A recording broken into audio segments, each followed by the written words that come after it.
The final rally before heading to New York. Palestinian President Mahmoud Abbas addressing supporters in Ramallah.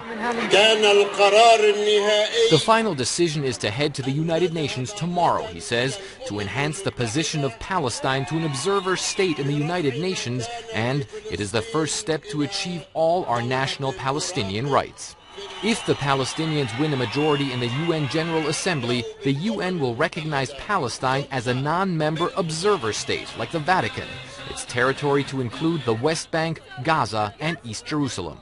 For the world to begin to rectify a grave historical injustice that the Palestinians had undergone, beginning with the creation of the State of Israel in 1948.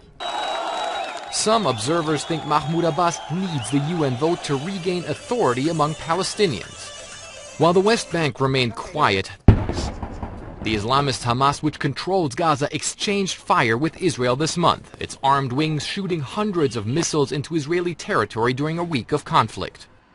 While many here believe that going to the UN could be a first step to Palestinian statehood, the United States has warned the Palestinian Authority that going to the United Nations could thwart any chances of negotiations for a two-state solution.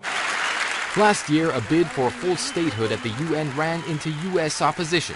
Israel has threatened a strong response should the Palestinians seek full statehood. Everything from withholding tax revenues to annexation of land currently occupied by settlements on the table. We think this is a mistake. It's political theater. I mean, the Palestinians can get a piece of paper from the United Nations, but they're not going to get a state. Palestinian statehood can only be achieved through negotiations with Israel. But the Palestinians might try to use their new status to bring Israeli leaders in front of the International Criminal Court for war crimes they believe Israel committed in past military operations. The Palestinian bid for recognition might be a largely symbolic move, but it could also redefine the relationship between Israel and the Palestinians. Fred Pleitgen, CNN, Ramallah.